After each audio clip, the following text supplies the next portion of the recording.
Le chlore, on connaît tous cette odeur si particulière de la piscine, n'est-ce pas? Mais au-delà de ce souvenir d'été, est-ce qu'on sait vraiment le rôle absolument crucial qu'il joue pour nous chaque jour? C'est un gardien silencieux qui travaille en coulisses pour notre sécurité. On ouvre le robinet, on remplit un verre, ça nous paraît tellement normal, tellement évident. Mais comment l'eau, qui vient d'une rivière ou d'une nappe souterraine, devient-elle parfaitement saine à boire? Eh bien, la réponse se cache dans un héros chimique qu'on a tendance à oublier. Bon, pour bien comprendre l'importance de ce héros, il faut d'abord parler du problème de base. Avant d'être traité, l'eau peut cacher un ennemi redoutable, un danger qu'on ne peut absolument pas voir à l'œil nu. L'eau, c'est la vie, on est d'accord, mais elle peut aussi être un parfait moyen de transport pour tout un tas de micro-organismes capables de nous rendre très malades.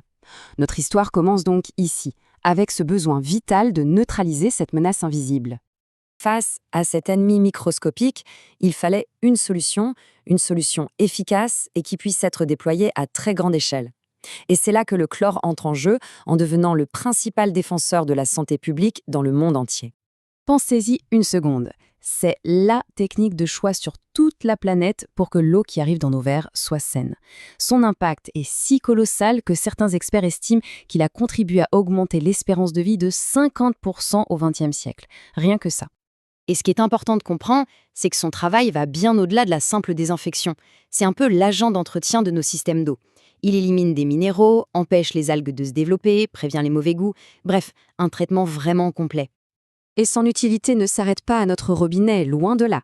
De l'industrie alimentaire, où il garantit la sécurité de ce qu'on mange, à la purification d'urgence après une catastrophe naturelle, le chlore est un outil incroyablement polyvalent.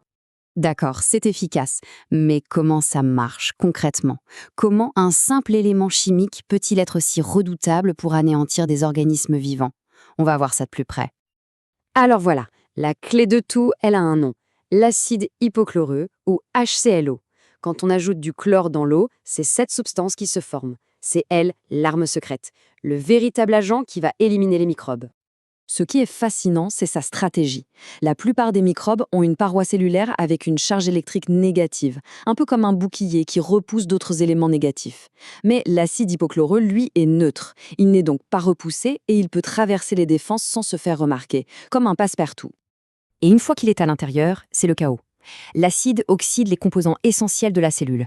En gros, il les attaque chimiquement, un peu comme la rouille qui attaque le métal. En quelques instants à peine, les enzymes, l'ADN, tout est endommagé. Le microbe est KO, complètement neutralisé.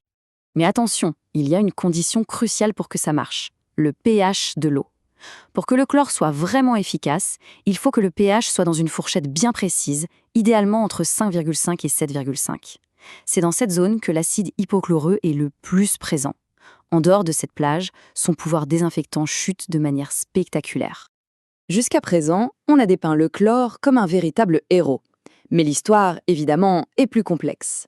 Ce protecteur si puissant a aussi un côté bien plus sombre, et même dangereux.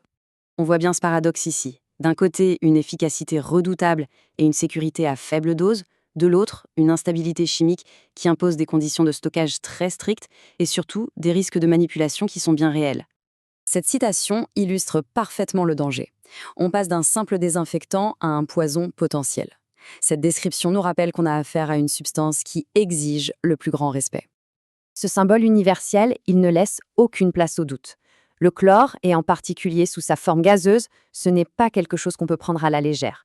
Une manipulation incorrecte peut avoir des conséquences désastreuses. En cas d'exposition, les effets sur la santé sont immédiats et graves. Ça va de la simple irritation à des difficultés respiratoires sévères et dans le pire des cas, une exposition à haute dose peut être fatale. C'est précisément pour ça que sa gestion est si rigoureusement contrôlée. Alors, comment on fait pour concilier cet avantage formidable avec un risque potentiellement mortel? La réponse, elle se trouve dans la science, l'ingénierie et des protocoles de sécurité extrêmement stricts. On a appris, en fait, à maîtriser ce protecteur. Heureusement, on a appris à dompter cette arme à double tranchant. Plutôt que de renoncer à ses incroyables bienfaits, on a développé des systèmes et des procédures pour contenir ces dangers. Et là, on ne parle pas de suggestions, mais bien de règles absolues, de l'utilisation d'outils spécifiques à la présence obligatoire de 2 personnes. Chaque étape est pensée pour prévenir les accidents avant même qu'ils ne puissent se produire. La technologie moderne joue évidemment un rôle crucial. Des sondes comme celle-ci surveillent en permanence les niveaux de chlore et le pH. Ça garantit que le traitement est efficace contre les microbes et sûr pour la consommation, tout en détectant la moindre anomalie. La sécurité ne se limite pas seulement à la manipulation. Elle englobe tout le système.